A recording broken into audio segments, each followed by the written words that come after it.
एक विषय आता है कि जीत जरूरी है, लेकिन क्यों? या कहें कि क्या जीत इतनी ही जरूरी है? इसका आज थोड़ा सा हम लोग विवेचना करने की कोशिश करेंगे। तो पहली बात तो ये कि अगर हम किसी भी चीज़ में, चाहे वो खेल कूद हो, परीक्षा हो कोई, या कोई युद्ध हो, कोई प्रतियोगिता हो, जहां पर भी फैसला इस बात से होना है कि एक जीतेगा एक हारेगा, है ना, या एक जीतेगा बाकी हारेंगे, ये समझ लीजिए।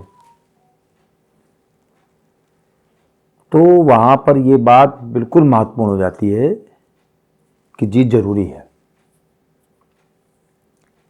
क्योंकि एक कहा भी गया है कि इतिहास किसका लिखा जाता है? हमेशा विजेताओं का। कभी भी हारे हुए लोगों का इतिहास नहीं लिखा जाता है, लेकिन हारे हुए लोगों को भी याद किया जाता है। ऐसा नहीं कि हारे हुए लोगों को बिल्कुल विस्मृत कर दिया जाता है। और विशेषकर उन हारे हुए लोगों को बहुत ज्यादा याद किया जाता है जो अनेकों बार हारने के बाद सफल होते हैं, विजयी होते हैं। क्यों? उसके पीछे की मनोविज्ञान क्या है, उसके पीछे की मनोदशा क्या है लोगों की?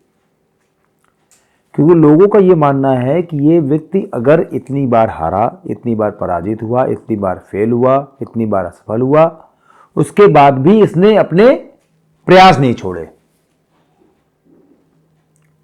और इस एक जो उसका एटीट्यूड था उस काम को करने के लिए कि हम हारे हैं लेकिन मन से नहीं हारे, हम जीतने के अपने प्रयास जारी रखेंगे, हम अपनी सफलता के लिए अपने प्रयास जारी रखेंगे, इस केवल एक एटीट्यूड के कारण वो भी जो है उस इतिहास का हिस्सा बन जाता है जिस इतिहास में केवल विजेताओं का इतिहास लिखा जाता है। क्योंकि जब वो 4 बार 5 बार 6 बार हार चुका होता है और उसके बाद भी अपने वो प्रयास जारी रखता है, तो एक वक्त ऐसा जरूर आता है कि वो सफल होता है, वो जीतता है, वो पास होता है।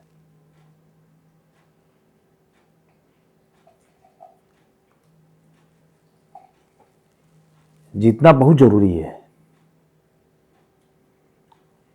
लेकिन कभी कभी हारना भी बहुत जरूरी हो जाता है। कब? जबकि लड़ाई आपकी अपनों से हो। अगर अपनों से आपको हारना पड़ रहा है, अपने से हारना पड़ रहा है, तो आपका हारना भी कभी कभी बहुत ज़्यादा महत्वपूर्ण हो जाता है। विशेषकर तब जब उस हार की वजह से आपके संबंध बने रहते हैं, संबंध नहीं टूटते हैं। ये संबंध आपके मित्रता के भी हो सकते हैं, परिवार के भी हो सकते हैं, प्रेम के भी हो सकते हैं।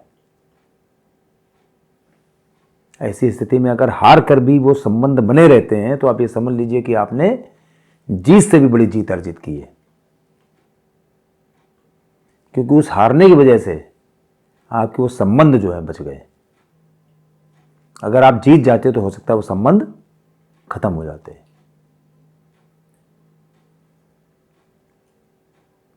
लेकिन फिर भी बात भौतिक जगत है, ये मानवीय पहलू था उसका।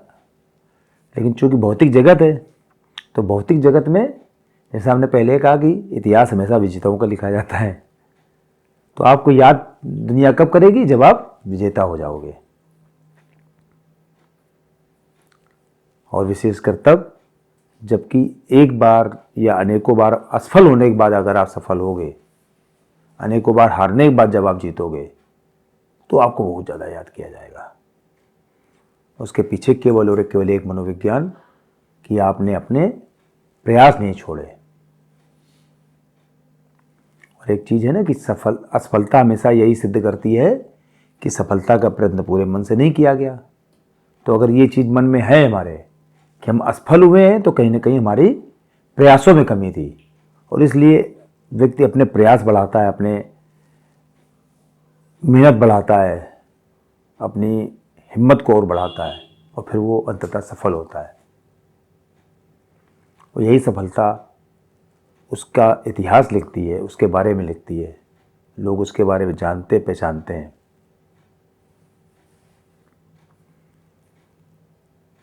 और हम करें लोग ना भी जाने पहचाने तो भी,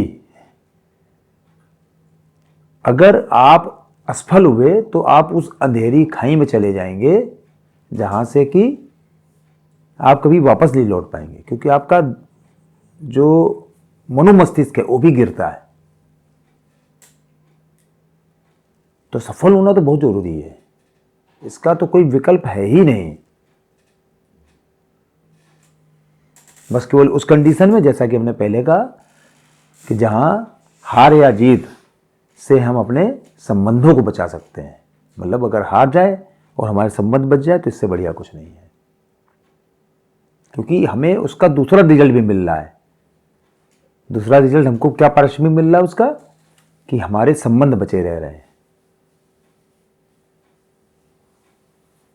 अन्यथा वास्तविकता यही है कि जीत जरूरी है, बहुत जरूरी है।